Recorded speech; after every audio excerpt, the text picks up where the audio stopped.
Bismillahirrahmanirrahim. Assalamualaikum warahmatullahi wabarakatuh. Saya Ikhtiar Askawi dengan akhiran NIM 185, mahasiswa program studi Hukum Ekonomi Syariah kelas G. Baik, pada kali ini saya akan mempresentasikan atau hafalan materi ujian akhir semester 1. Langsung kita mulai. Yang pertama yaitu tentang asas.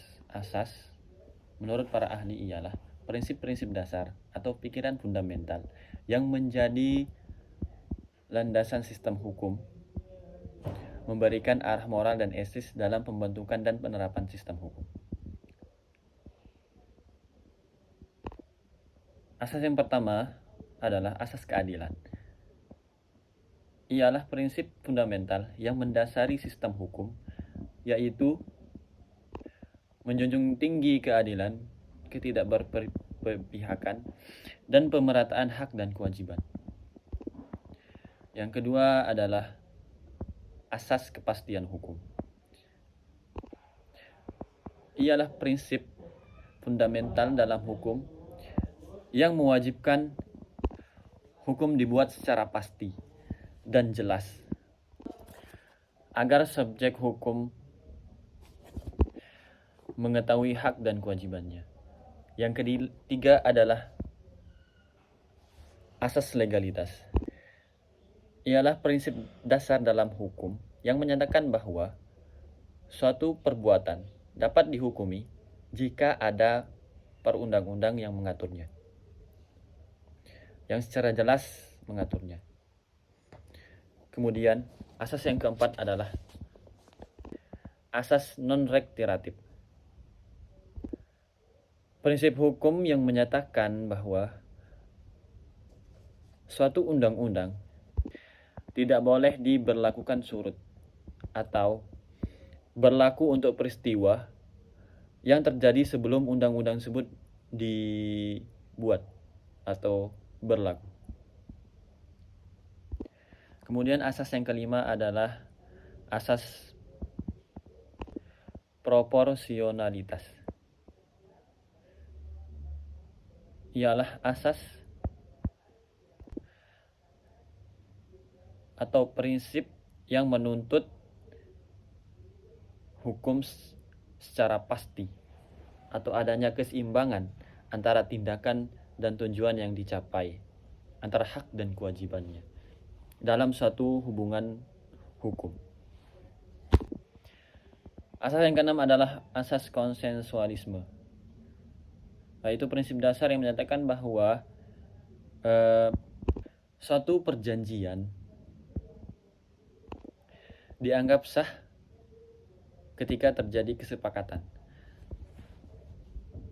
antara pihak tanpa memerlukan bentuk atau formalitas tertentu, kecuali ditentukan lain oleh undang-undang.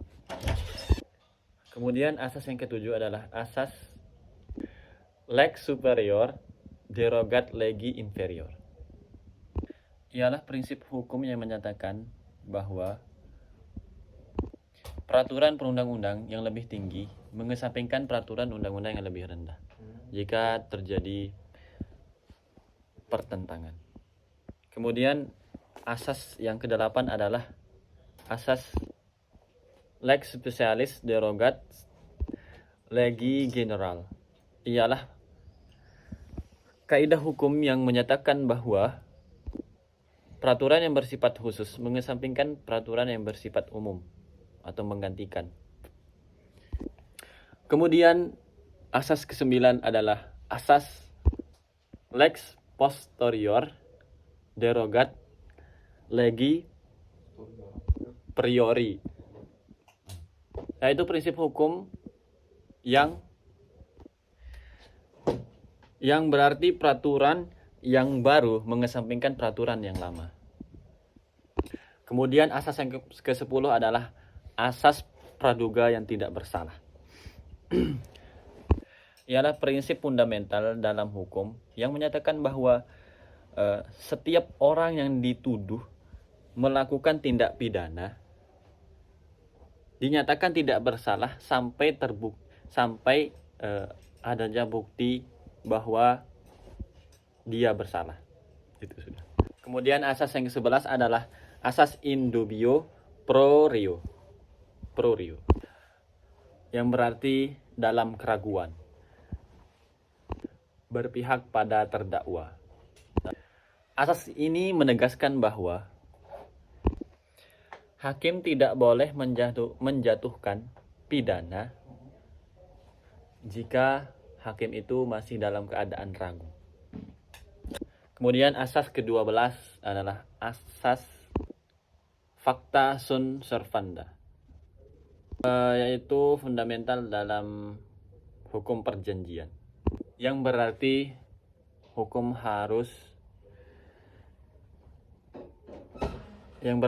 perjanjian harus ditepati. Asas ini menegaskan bahwa setiap perjanjian yang dibuat secara sah yang berlaku mengikat para pihak seperti undang-undang. Kemudian asas yang ke-13 adalah asas universal, yang menyatakan bahwa setiap negara berhak mengadili pelaku kejahatan internasional, terlepas dari kewarganegaraan pelaku maupun korban. Yang ke-14 adalah asas teritorial, yaitu dalam asas hukum pidana menyatakan bahwa pidana atau bahwa hukum pidana suatu negara berlaku untuk setiap orang yang melakukan tindak pidana pada wilayah negara tersebut. Ya. Yang terakhir adalah asas yang ke-15 adalah asas lex meteor. Ialah suatu asas fundamental yang menyatakan bahwa ketentuan yang lebih ringan atau suatu hal yang menguntungkan terdakwa.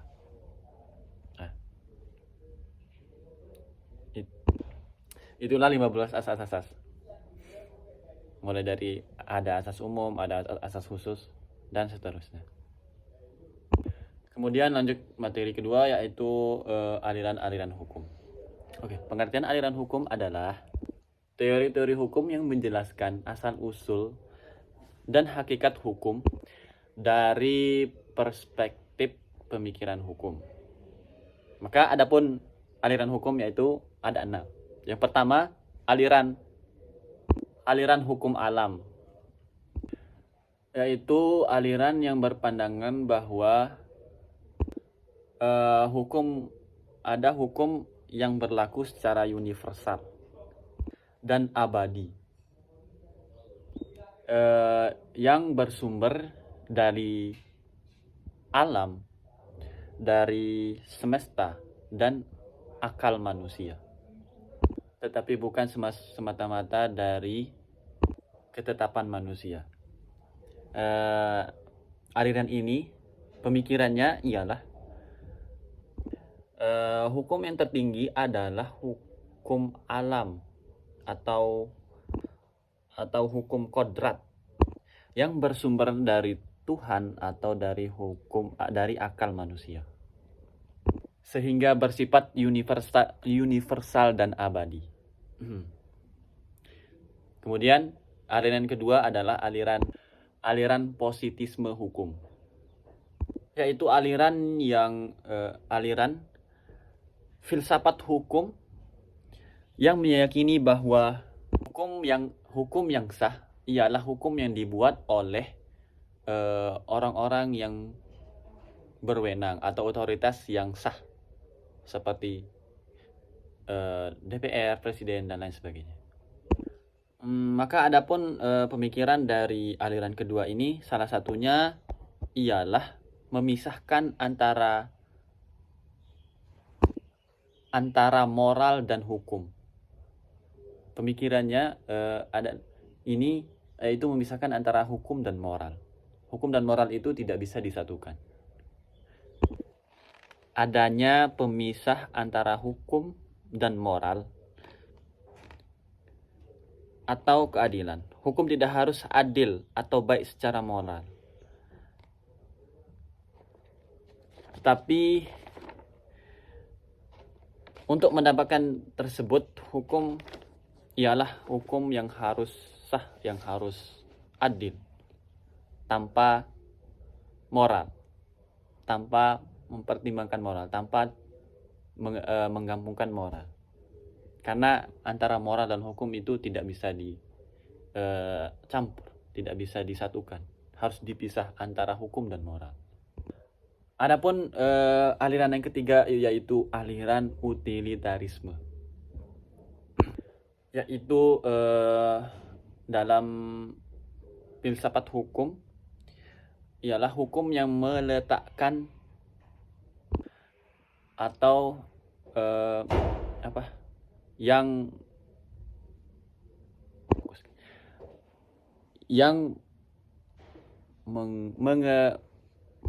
memfokuskan kemanfaatan sebagai tujuan utama dari hukum. Atau dalam pemikirannya itu hukum itu harus bermanfaat bagi masyarakat. Maka adapun aliran yang keempat adalah aliran mazhab sejarah. Ialah aliran yang berpendapat bahwa hukum itu tumbuh dan berkembang dari waktu ke waktu.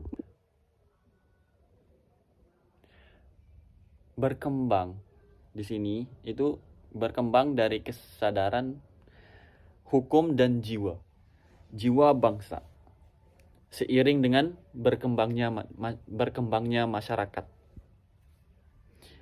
Pemikirannya adalah hukum itu lahir dan berkembang dari kesadaran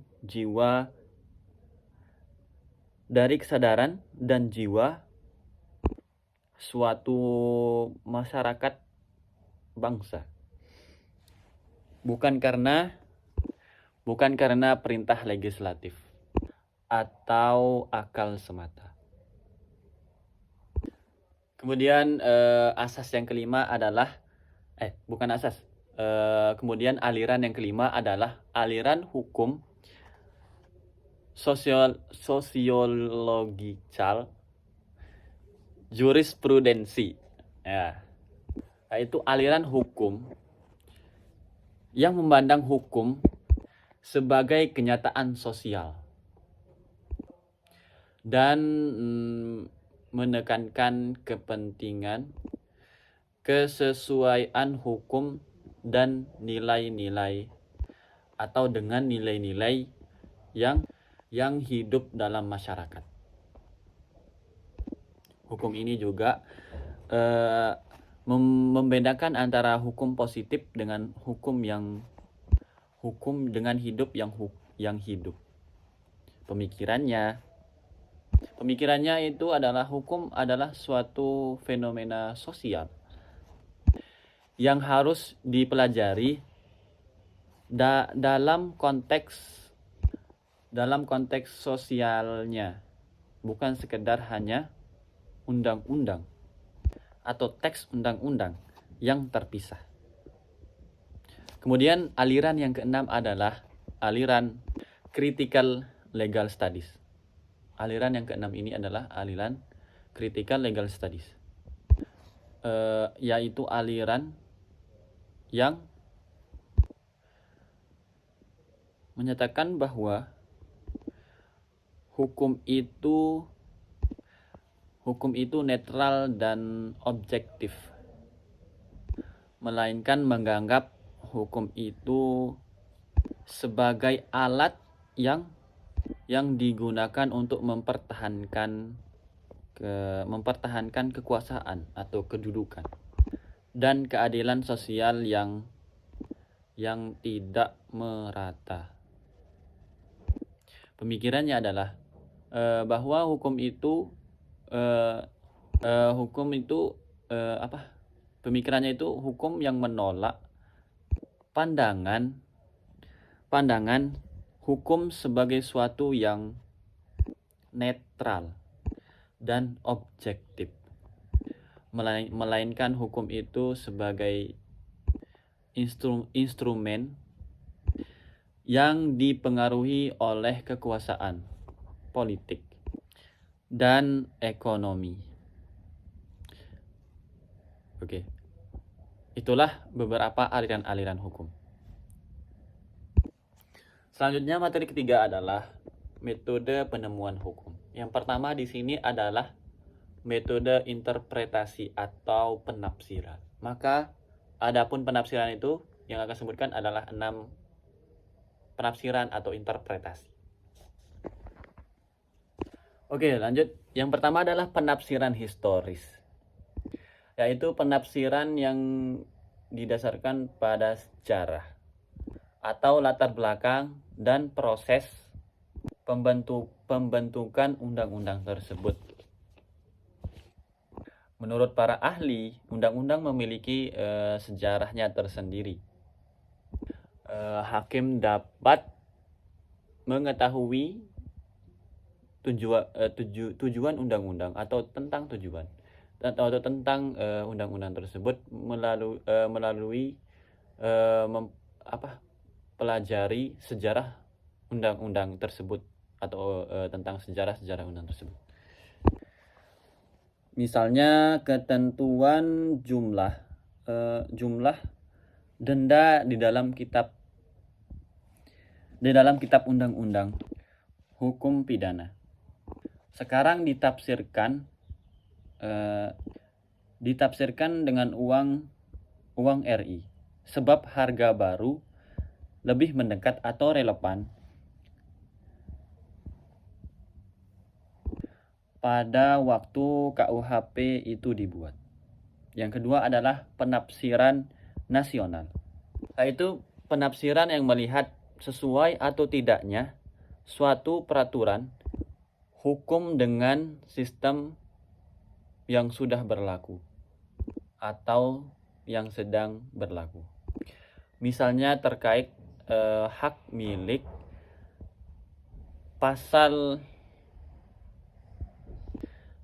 pada pasal 570 KUHP Perdata sekarang harus ditafsirkan menurut hak milik sistem hukum Indonesia.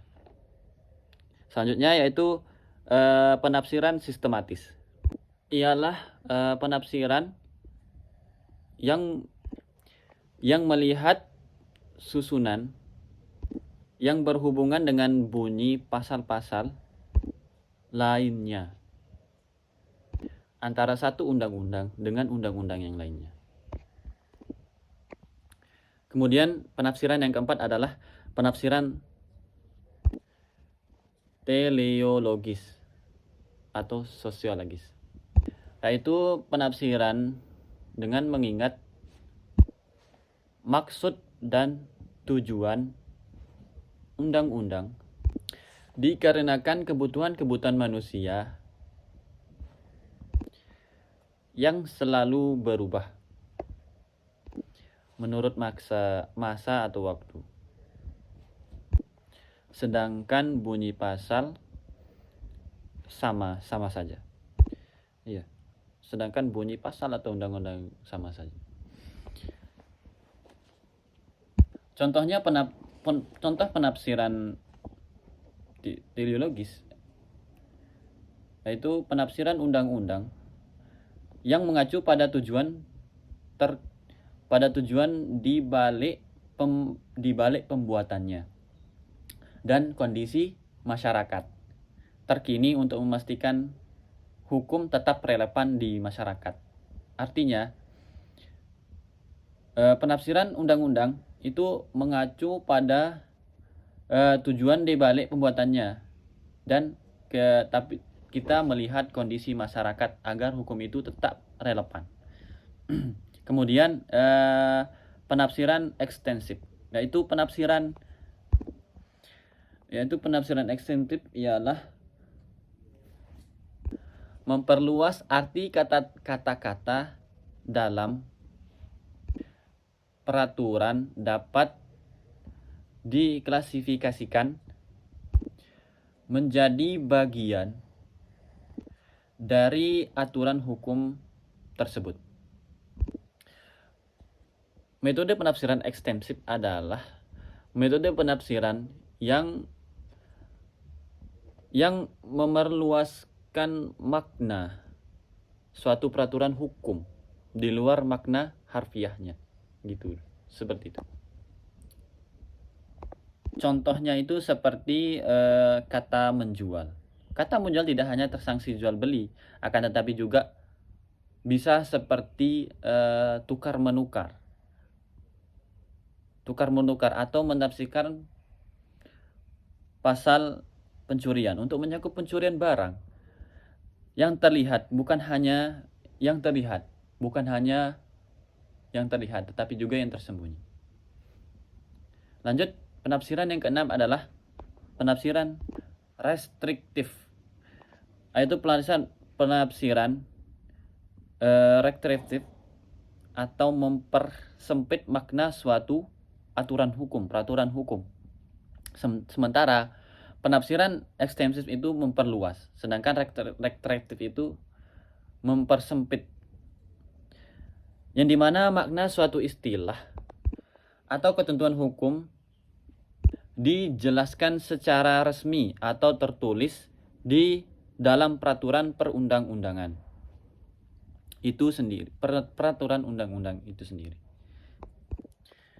Itulah metode penafsiran, ada 6. Kemudian ada yang kedua itu adalah konstruksi hukum. Konstruksi hukum adalah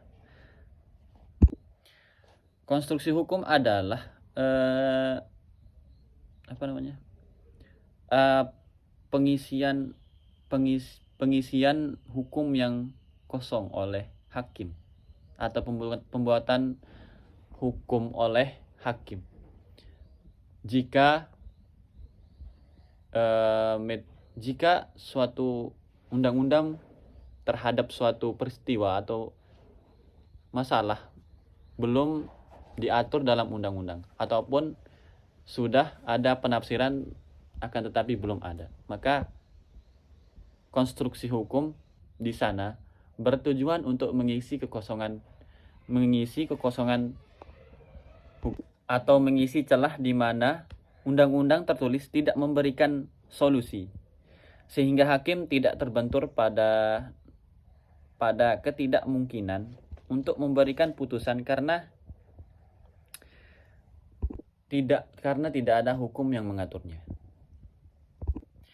Metode konstruksi hukum itu ada beberapa metodenya. Yang pertama itu analogi, yang dimana hakim itu mencari kemiripan antara kasus yang satu dengan yang lain, atau yang sedang dihadapi dengan kasus yang lain, yang diatur dalam undang-undang. Kemudian menerapkan hukum dari kasus yang diatur tersebut ke kasus yang belum diatur. Kemudian ada dalam metode konstruksi hukum itu argumentum contrario. Argumen contrario, yaitu hakim yang berpendapat bahwa jika undang-undang secara tegas mengatur suatu ketentuan untuk peristiwa tersebut, maka berlaku sebaliknya untuk peristiwa yang tidak diatur secara khusus. Terakhir yaitu determinasi atau penghalusan hukum. Hakim memperhalus atau membatasi suatu norma hukum agar sesuai dengan keadaan masyarakat yang berkembang. Misalnya dengan menginterpretasikan atau menafsirkan suatu pasal yang ada untuk menyelesaikan kasus yang tidak terduga sebelumnya. Adapun beberapa peran konstruksi hukum. Yang pertama yaitu menjembatani kekosongan hukum. Kemudian menciptakan norma baru dan memastikan keadilan. Oke. Sekian, terima kasih dari saya. Mohon maaf jika ada kekurangan dan kesalahan. Wallahul muwaffiq wal hadi ila sabilir rasyad. Wassalamualaikum warahmatullahi wabarakatuh.